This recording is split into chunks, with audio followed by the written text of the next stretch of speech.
a second just to share my wisdom up on his canvas. Picasso can paint a better picture. Just while styling, profiling like on it, take it with you. It got me watching my kids like I'm the babysitter, looking at all my children like it's a soap. Yo, and I hope all is well, and whatever that y'all seek finds you the same.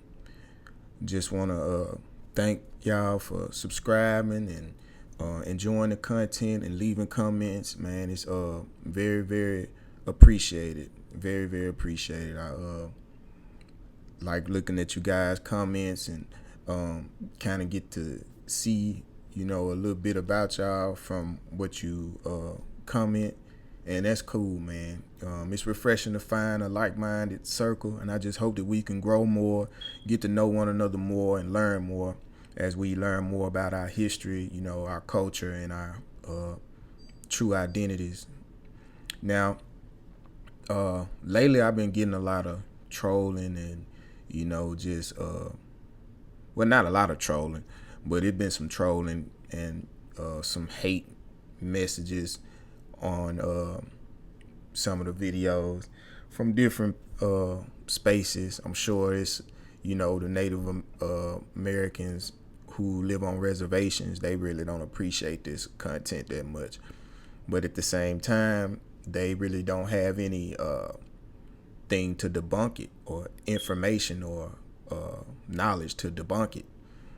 I kind of caught myself getting in some sort of back and forth with someone on a post I made, and I was trying to, go over,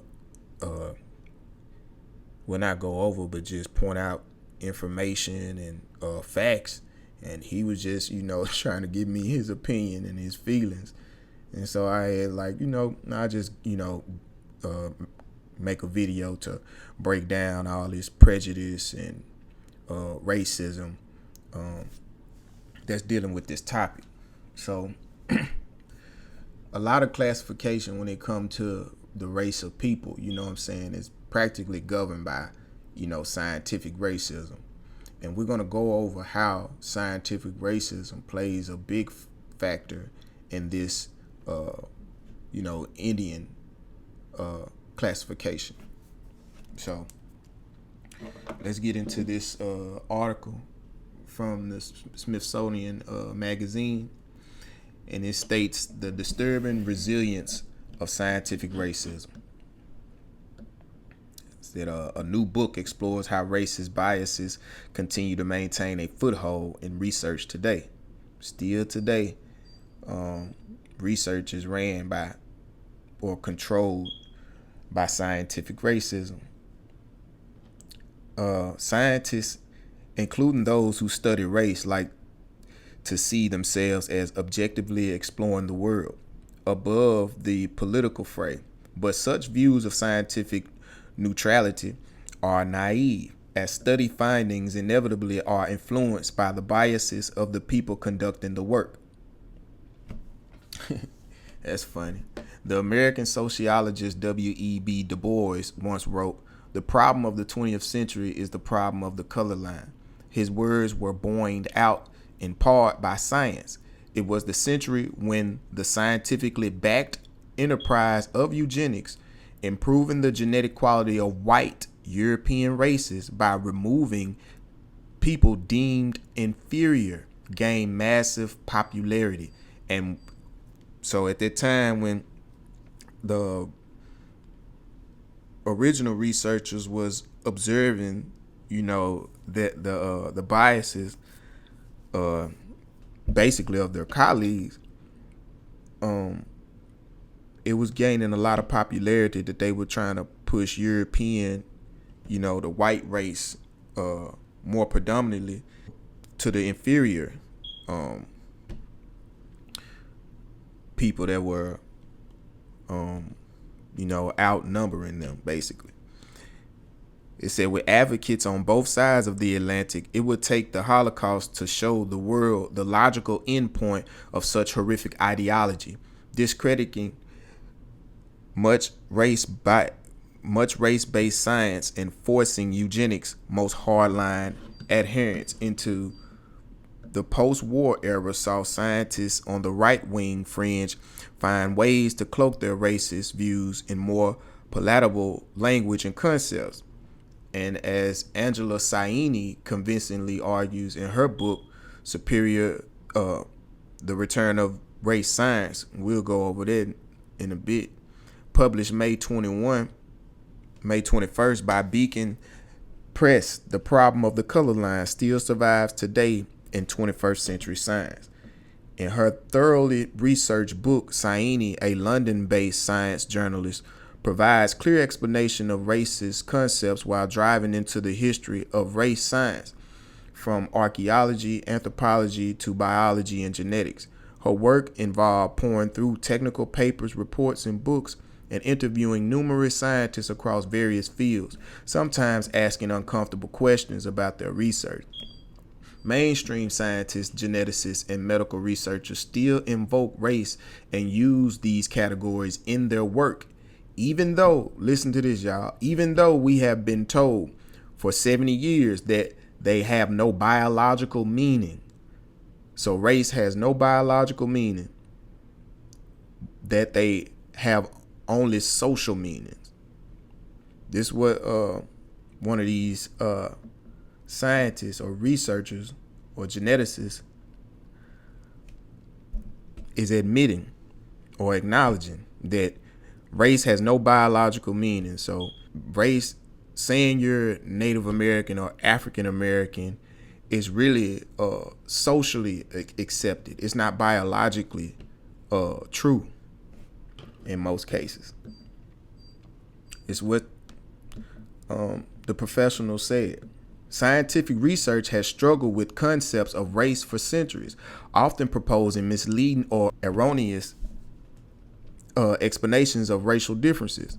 Contentious debates among Europeans about the origins of modern humans began in the 19th century, and many of the continent's leading scientists believe firmly that Europeans exemplified the most evolved and intelligent humans.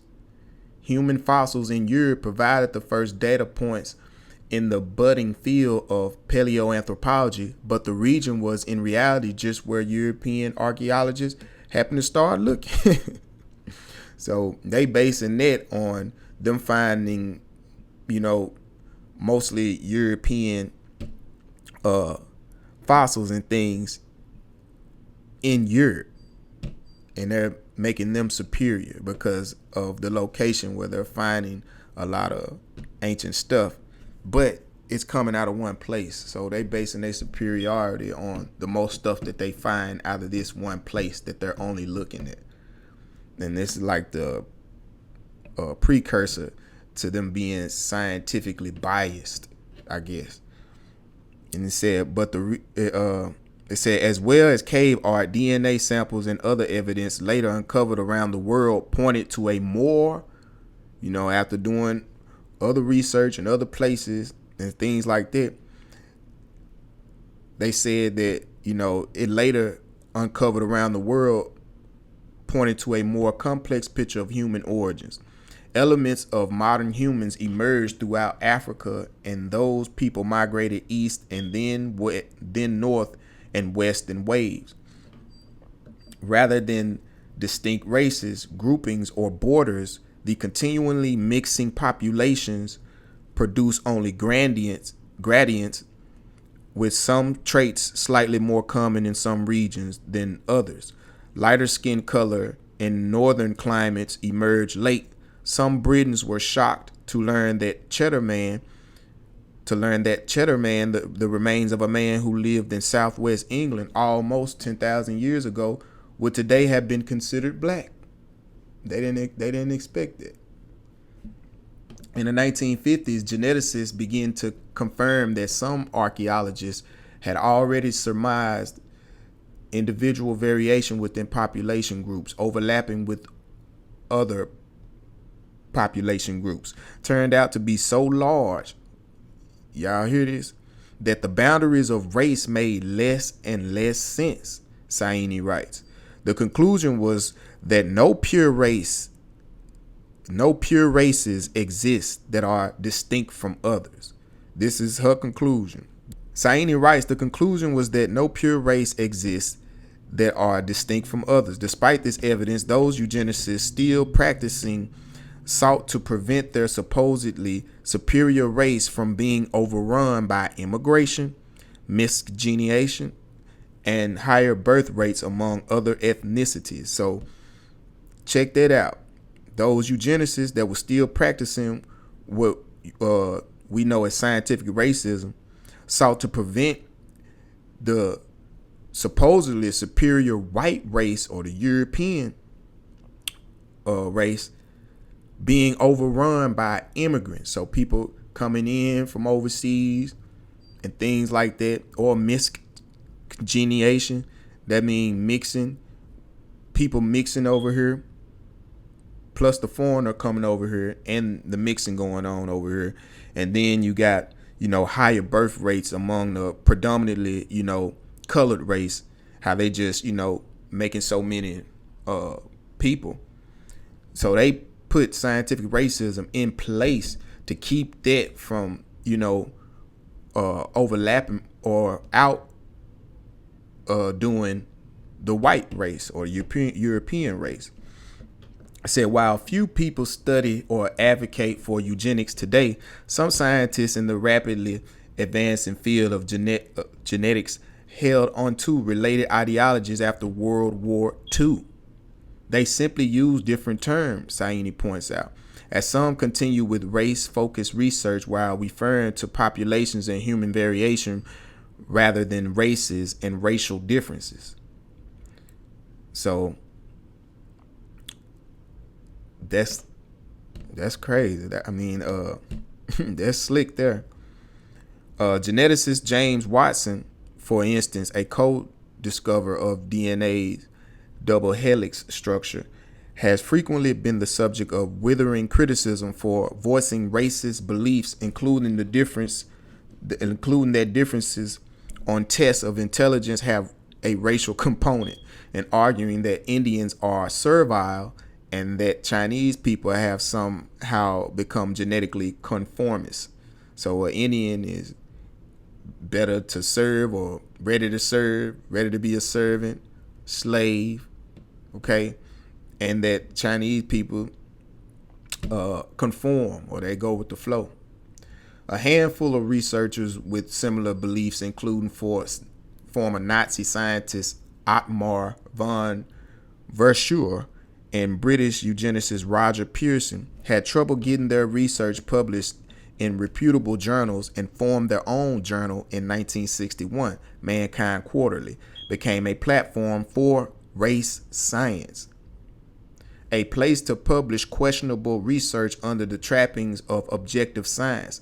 Intelligence, a more respected psychology journal that's published by the major publishing company Elsevier, also occasionally included papers with pseudoscientific findings about intelligence differences between races. Until recently, that journal had two eugenics supporters, Gerhard Heisenberg and Richard Lynn, on its editorial board. But by the time Saini finished her book late last year, after interviewing the journal's editor-in-chief, she saw that the pair had been removed from the journal's list of board members. So you see, they don't want to tell the truth. They want to kind of keep this method going of putting, white people superior over, the colored races, and put people in certain categories so they don't merge over according to their ideology into these other categories that they don't deem them fit to be in. It said the extreme stuff poses a dilemma for legitimate scientists since you can't read every crank's work and falsify it, says Aaron Panofsky, a sociologist of science at UCLA and author of the book Misbehaving Science, Controversy and Development and the Development of Behavior Genetics. Researchers don't want to endow these papers with more legitimacy than they deserve, but they don't want to ignore them and risk fueling conspiracy theories either. So they stuck between a road and a hard place, like tell the truth or let people, go with the conspiracy. Like said, while Mankind Quarterly has managed to hang on into the 21st century, a book based on racism is just full of racist analogies and theories or whatever. Hardcore scientific racists are mostly old white men, and they're not being reproduced in academia, Panofsky says.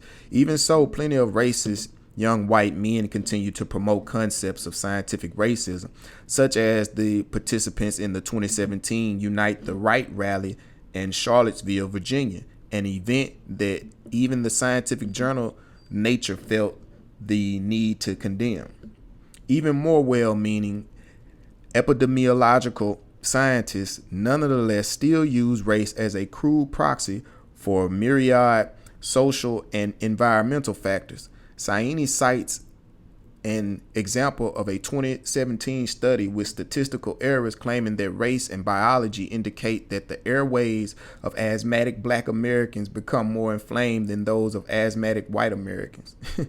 Black Americans do suffer more from asthma than whites do, but they're also affected more by environmental hazards like air pollution from highways and factories, as well as disparities in access to high quality healthcare.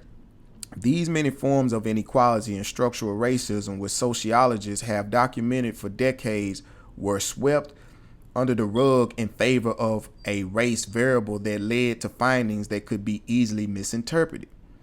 In another example, Saini describes the ill-fated 1990s Human Genome Diversity Project, which analyzed the genetic variation of small remote populations referred to as isolates, including the Basque in Europe, the Kurds of eastern Turkey, and Native American tribes. Indigenous rights, activists, understandably sensitive to being exploited, resisted the project, surprising the naive scientists. So they thought that, the indigenous right activists, would kind of be in on this diversity project about them, dividing people or saying someone is this and someone is that. But they didn't go for it. They didn't become a part of the project. And it's probably because they know, that, everyone that's Native American, anybody that's Indian doesn't have, European or white. Like, all Indians don't have European or white in them. And all Indians don't look, like how they commercially project it. But they are already a part of the program because they took the treaties and took the land, took up the reservations. So they, stuck in between, like, telling the truth or letting people run with conspiracies type of thing. It said time and time again, groupings by race, even if they don't use the term race, can be dangerous and misleading to people looking for inherent biological differences. But Saini doesn't think we can be colorblind or post-race in scientific research either. Scientists who claim to be so tend to have the same problem as the asthma study, ignoring racial inequalities all around that influence a study's findings. Saini also explores the possibility of affirmation action policies, reparations, or environmental justice advocacy, all intended to mitigate structural, historical, and scientific racism. Like many geneticists, Saini argues that since race is a social construct, the word race, a social construct, an invisible wall or an invisible line, it doesn't belong in genetics research. Scientists in other fields have the freedom to study race, she writes, but with that freedom comes responsibility. They can't afford to leave room for misinterpretation. Researchers using racial categories should fully understand what they mean, be able to define them, and know their history, Saini writes. The rest of us, too, need to be aware of racial stereotypes, lest we fall prey to them. That's part of the reason that we're fascinated by DNA ancestry testing. Saini says, check this out, the reason it matters to us is because we feel that these racial categories have some meaning, that they can tell us something about ourselves. And that's just wrong. They can't. Because race is literally a social construct, an invisible line. So people don't cross barriers. And so they add in those racial inequalities to classify somebody as such, like, according to, racial stereotypes and this and that, or whatever the case may be. If you're a certain color or from a certain background, you're going to be labeled a certain thing, and vice versa. So, but you heard up here, in actuality, it said in the 1950s, geneticists began to confirm what some archaeologists had already surmised. Individual variation within population groups overlapping with other population groups turned out to be so large that the boundaries of race made less and less sense. The conclusion was that no pure races exist that are distinct from others. So no one is purely a Native American. No one is purely an African American. These races have, or these color lines have overlapped one another ages before we can even come to the conclusion of who's who. Ages before. And now in the research, that I'm doing and putting out, I'm basically showing, in ancient times how ancient American men or aboriginals, autochthonous people, they already, started this overlapping by, getting with different complexions or creating different complexions and dispersing them about so they can have variation in the nations or whatever. If you look at their ideology and some of their mythology and their history, you can kind of see them, creating, another type of man or presenting another type of man that is, or individual that is present. Like they will have, analogies in their mythology, like the hero twins or lightning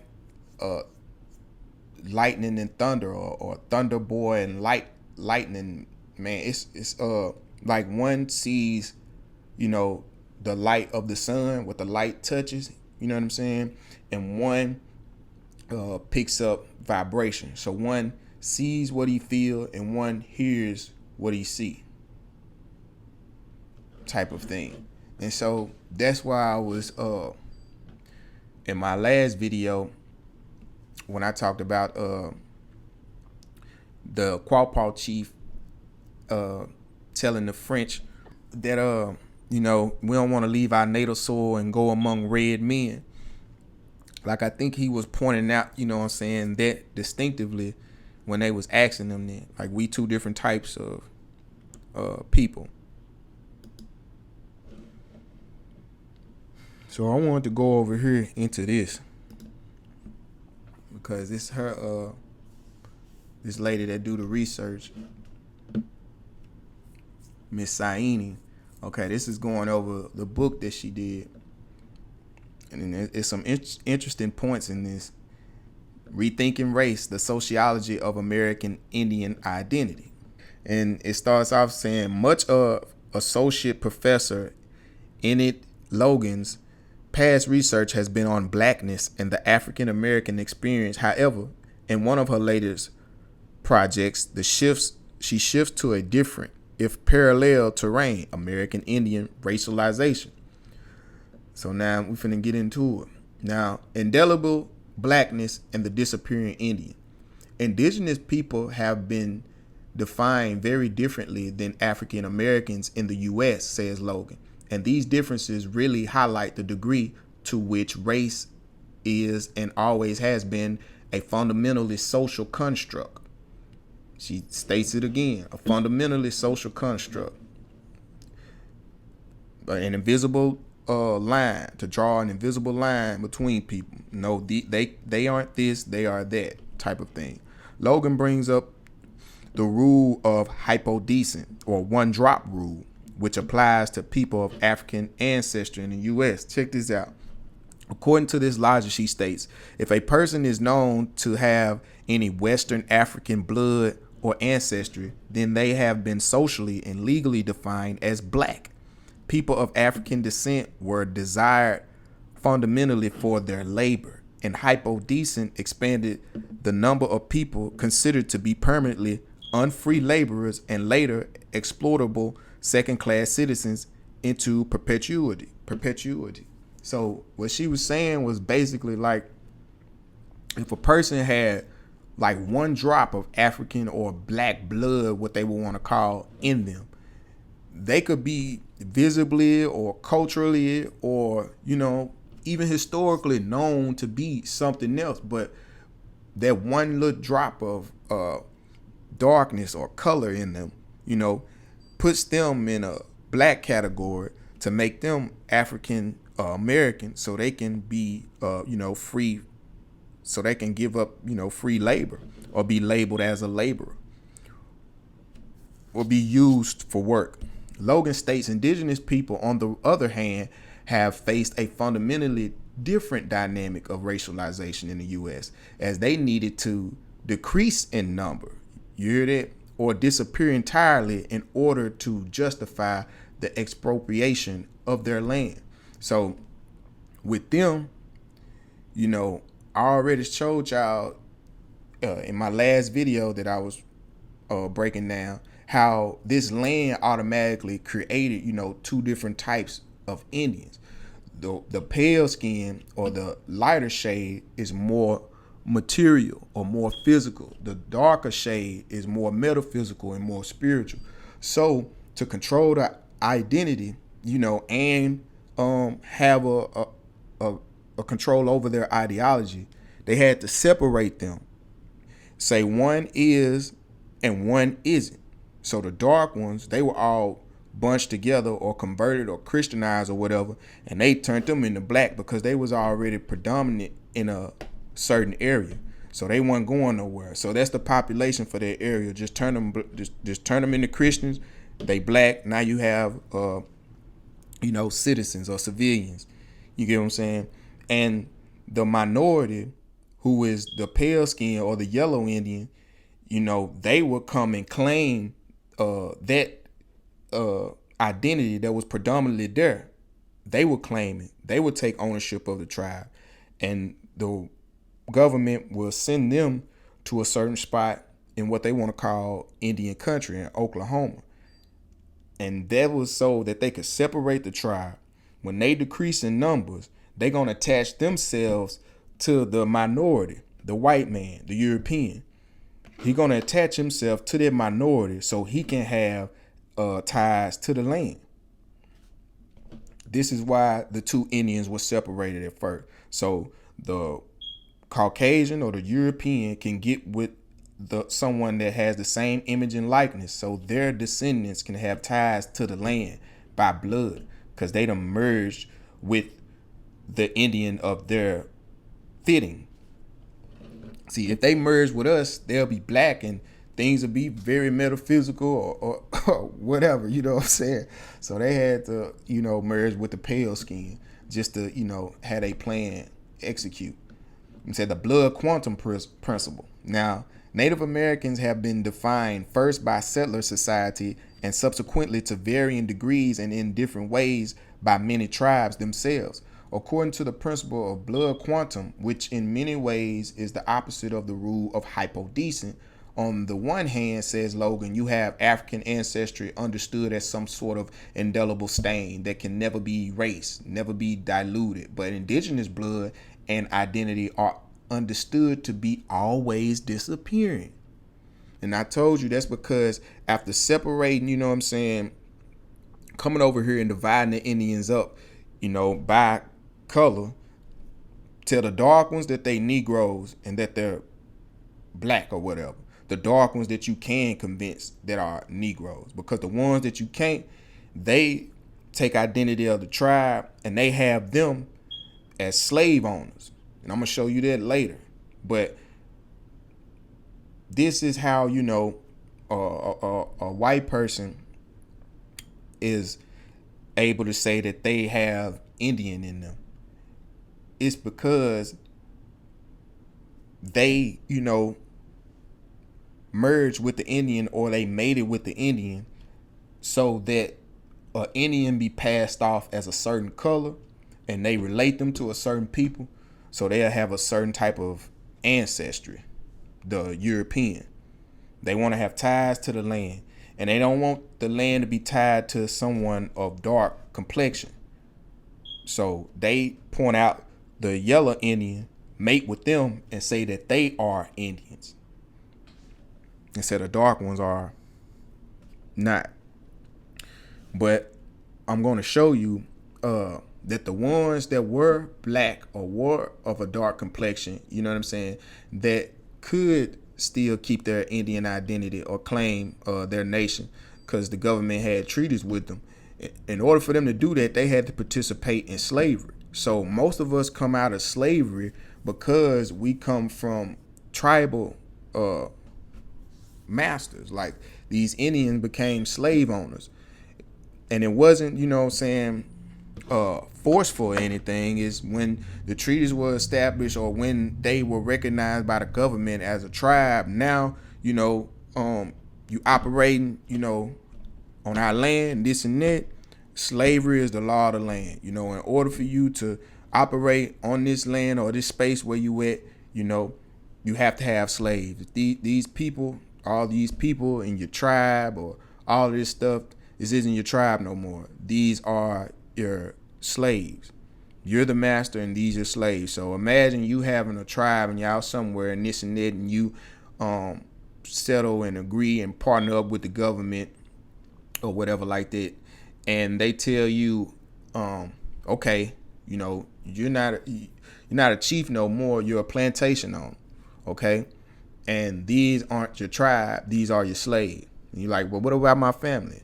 They're your slaves. You know, you can purchase their freedom, or you can, you know, free them, but they are slaves because you the master and you have the land. So you're going to see in this next article what I'm talking about. But she also said in here, she said, to explain this further, Logan poses this thought experiment. Consider how many whites in the U.S. can and do claim some indigenous ancestry and still very much be considered white. Having a black ancestor, on the other hand, means that person is understood to be black, or at least to be part black, definitely not fully white.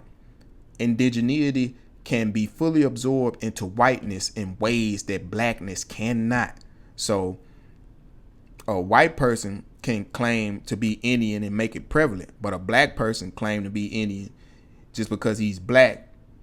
You know, the blackness overshadows, you know, his argument, basically what they saying.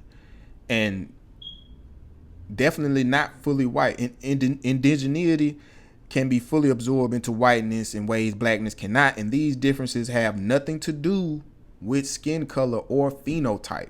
Like, they have nothing to do with Indians being predominantly darker or red man, as they want to say at one point in time, or even the phenotype, the facial features and things of that nature. They don't consider none of them at all. And they're all about the originating relationship of different peoples to the settler colonial project. Like I just told you, it's about keeping that relationship that the Europeans had established with the Indians so they could merge with them. They had the same image and likeness, merge with them so they can have ties to the land. Now, here's another article here I'm going to get into. And this is just going to, you know, bring in everything that I was saying. This is also an article from the Smithsonian Magazine. And it's titled History and Ancestry of African Native Americans. We'll just change African to black because most of these people are getting tagged with the African label because they became Christians. Once the Europeans got over here and they claimed Christianity, if they were dark skinned or black or whatever, they were called African. But I'm using the term black because it's signaling out the colored people that could be, and should be Atunch's Aboriginal Americans. But because they got converted, and what they converted to, is tied to some people overseas of their same color, then they're gonna call them, what they're politically recognized as Africans. Because they don't want you to be tied to this nation. They want you to be tied to somewhere else, even though you might ancestrally come from here. Now it said, using government documents, author Angela Walton Raji traced her ancestors to the slaves owned by American Indians. You see, this is a picture of a Comanche family. Clearly, black people. I mean, he looks very Indian, but if this was in color, I think you can see, black in him, or just a regular black man in him some way. It said Angela Walton Raji has been researching African Native American genealogy for nearly 20 years and is the author of the book Black Indian Genealogy Research, African American Ancestors Among the 5 Civilized Tribes. She recently presented a series of genealogy workshops at the National Museum of the American Indian in Washington, D.C. in conjunction with the exhibit Indivisible African Native American Lives in the Americas. Walton Raji ancestors are freedmen, African Americans who were slaves of the 5 civilized tribes: Cherokee, Chickasaw, Choctaw, Creek, Seminole nations. Now, these were the nations of the southeastern part of the North American continent. The southeastern part of the North American continent, these tribes were predominantly copper color, or red, what they would like to call.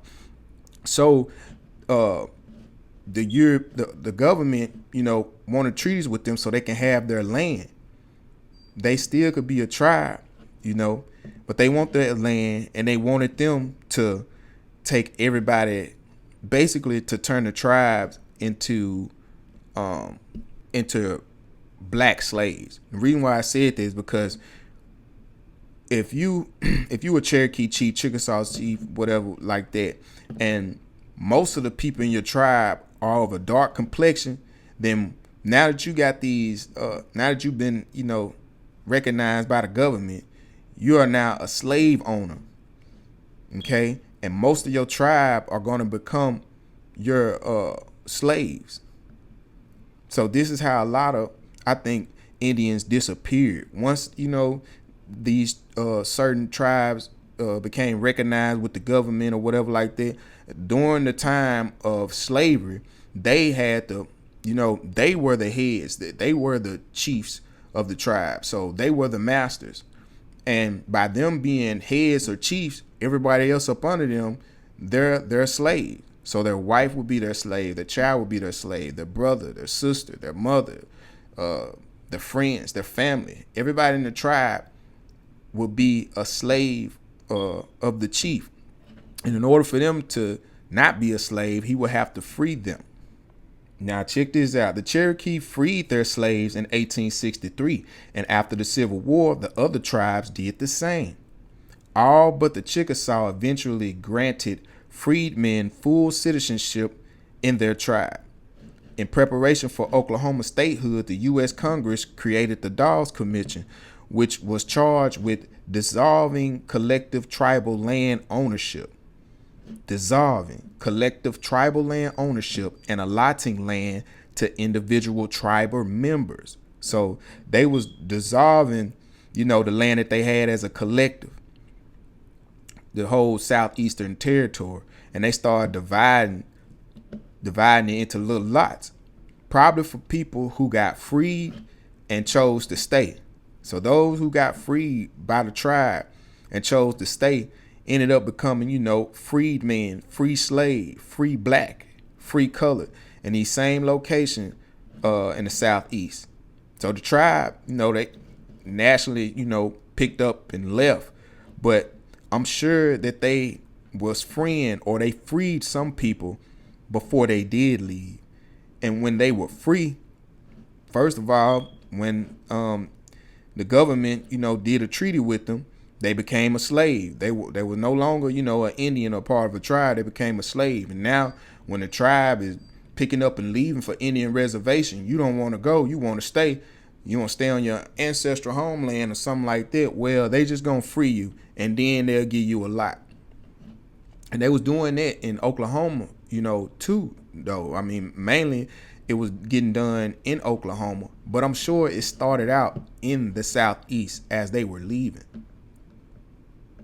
And he said, I was inspired to go down here. It said she was inspired to begin the research because it's part of my family history. I'm originally from western Arkansas and eastern Oklahoma, right there on the border. My great-grandmother, Sally Walton, was born in Indian Territory in the Choctaw Nation. She died in 1961. I knew her very well. She was my babysitter until I went to kindergarten. Her Choctaw heritage was widely known in terms of family history and growing up in a city such as Fort Smith, Arkansas. If you're on the north side of the city, you can look at the Cherokee Nation. And if you're on the south of the city, the bordering community in the Choctaw Nation. I did have in my possession some family papers, a small land allotment record from Sally that she had obtained from the Dawes Commission. I had been doing genealogy for many years, but was curious. Gee, is there more information out there to be found? I really didn't know what there was to find. So when I moved to Washington, D.C. area and had access to the National Archives, I went and started looking and found family records, and I was just amazed. Now, check this out. I said, what did you find? She said, I found a Choctaw Nation enrollment card for Samuel and Sally Walton, my great-grandparents, and then my grandfather, Sam Jr., was recorded there. My uncle Houston's name was there. My aunt Louisa name. I was like, wow, I didn't realize there was a document that reflected this. On the reverse side of that same card, which was the next exposure on microfilm, was information about Sam and Sally's parents. Here was additional information about his mother, his father, and her mother and her father. There were 4 new ancestors, but beyond that, I also found an interview with my great-grandmother and great-grandfather about their life in the Choctaw Nation. Listen, I had known of Samuel Walton, but did not realize he was originally born in Arkansas and had later been sold as a slave to someone in the Choctaw Nation. Now, I truly believe that when they were leaving for Indian country, when slavery was still going on, I think that they were picking up their people. I think Indians was thinking like, okay, if it's slavery going on, we need to get all our people together so we can free them, because they're going to treat them bad and they're not going to free them properly. So I think that they were, on their way to Indian country, or just when they were in Indian country in particular, or even before, when slavery was established on the land, or was the law of the land, and these tribes got recognized by the government and they had to participate in slavery. I think that they went around collecting up all the Indians so they can give them a chance at freedom. Because you're going to see why I say that. Now, she said, I also began to recognize surnames of people whom I had grown up around. I realized here's an entire record set reflecting people who had been slaves of Choctaw Indians, many of whom had Choctaw blood. So you see, they slaves, but they're Choctaw. And I'm telling you why that they're slaves. They're slaves because when the government recognized their tribe, they acknowledged the chief. Anybody else under the chief, they're a slave if they're of a dark complexion. If the chief dark, that's fine. They already, got their foot in the mud with him. Cool. Everybody else behind him, if they look like him, they slaves. An entire record set of African American people, just black, remember, that had never been talked about. You said the freedmen have been deleted from American history in the past. What do you mean? So she said one hears, for example, about the forced migration of Native people. One does not hear about the 1,200 slaves that were taken west with the Cherokee Nation. 1,200 slaves. Now, it's easy to infer that this nation, these 1,200 slaves, they were a part of the nation. It's just that when the government recognized them as a nation and acknowledged the chiefs, everybody else in the tribe became slaves. One does not read in history books that many people who were Choctaws, and the Choctaws were actually the first group that migrated in the winter of 1830 and 1831. Sold personal property to be able to purchase slaves. Now listen, why is these Choctaws selling personal property to purchase slaves to take with them to Indian territory? Man, they picking up their people. They don't want to leave their people behind at the mercy of the white man. So they finna help them and take them and free them. Pull up any history book or just Google map reflecting slavery, and you'll always see the map, what is called the South, and you see that empty spot that would be Oklahoma, and it looks as if there was no slavery taking place there. When the Treaty of 1866 finally abolished slavery in Indian Territory, the fact is that a community thrived, a community of people who were not slaves of the United States, and they were freed men. And this is another picture of a family. She said, now this goes into, so how did people present themselves to the community? It says self-identity is one thing, and then a perceived identity is another. When you're talking about perceived identity, that's usually a census enumerator who was going around from house to house and was usually white and male. In Lake Charles, Louisiana, for example, an entire Indian village was captured in the census. But the enumerator, check this out, didn't get the names of everyone. They would just write the name of the person, such as Baptiste, and say his wife, his son, his daughter, without giving them a name.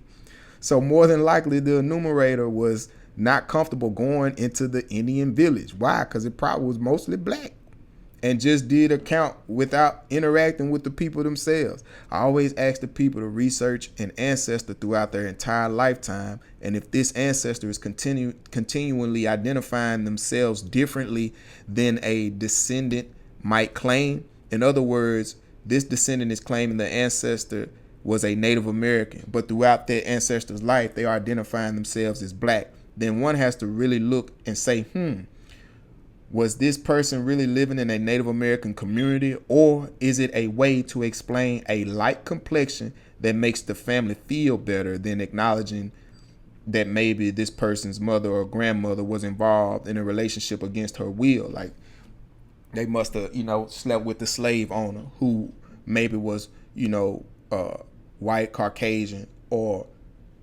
pigmented Native American. So I'm gonna go down here to where it said they was giving them land. Now, why is your slave owner giving you some land after freeing you? From what we know about slave owners, slave masters, or just slavery in particular, you ain't getting nothing. If your job over, you're probably dead or old. But why are they giving their slaves land? Because that's just like in my family. My grandmother, as I've been showing y'all, she's Choctaw, Cajun, and French. Her mother is French and Cajun. And I think her dad is Choctaw. And we have land in Mississippi that's been passed down for years through our families and stuff. I don't think that, we got that, land from some white man. You know what I'm saying? who is gonna give, what the white man was doing? He just gonna give us some land after we're free, or free us and give us some land? Nah, that sound more like a relative. Now it said these interviews took place in the 1890s, and slavery officially ended in 1866 in the territory.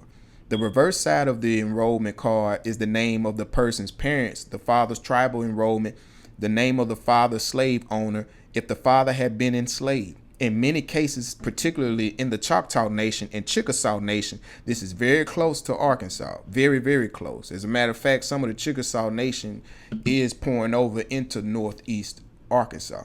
You'll find that the father was actually an Indian. You see that? Then the name of the person's mother and her tribal enrollment. So these people were purchasing their own people who were being classified as slaves. They was purchasing and freeing their own people. And on the reverse side, you get the name of their parents. That means you have 3 generations on one card. So 3 generations of Indians are on one card being classified as slaves by their own people. Then there's an interview packet that contains hundreds of reels of microfilm of the actual interviewers. And so you'll have to go up there to the Library of Congress and check that stuff out. What we got, excuse me. So what we got out of all this is that, for one, the science of race classification is ran, and still, being ran with scientific racism. And race is, we learned, is a social construct. It's basically a invisible line. And according to this article, most of the slaves that the 5 civilized tribes had were Indians themselves, being classified as slaves. So I hope that adds some clarity and some more understanding to the channel and to what I'm doing. As we all know, we just read not too long ago, there is no such thing as a pure race. Not at this point in time anyway. We're too far ahead in time. So no race is purely, that race. Like, no one is purely Native American. No one is purely African American. I don't even think no one is purely European in that sense of a word. Purely Mexican, purely, I wouldn't say Mexican, or purely Puerto Rican, Spanish. Races aren't, pure races. They've overlapped and merged ages and ages ago. Up to this point, we're talking about this particular land. Now, in this particular land, I'm pretty sure, that the black Indians, the Indians of a darker complexion, probably was mixing with the foreigner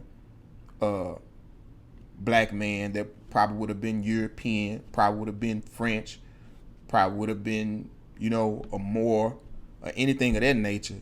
They probably was mixing. And this is why you get that term, African American, really. It's because black people from overseas is coming over here, mating with black people over here. But predominantly in one area, you already saw that most of the Indians was taking their people with them. So I'm, kind of inferring that they was taking most of their people to the West, because they know the West was for the spiritual mind, or for the spiritual man on this land. The sun rises to the east, so that's the physical world, and it sets in the west, so this the spiritual world. So I think that they was collecting all their people and taking them to the west. That's why you have Los Angeles to the west, and to the east, all the eastern foreigners of a dark complexion or whatever was settling east, because I think this is where the government wanted to place them, because they were coming from the Middle East and North Africa. But let me know what y'all thinking of this video. If you liked it, If it helped you out in any understanding, be sure to leave a comment, hit that like button, and tap that notification bell so you don't miss nothing that I post. Like sometimes my videos kind of take maybe a day or two a post. I'm trying to figure out how to make it faster, but once I do, I'm sure I'm gonna make sure that I put out more content. Had the internet down for like maybe a few days or so, not too long ago. So just bear with me, y'all. I love y'all, appreciate y'all, and stay tuned for more content.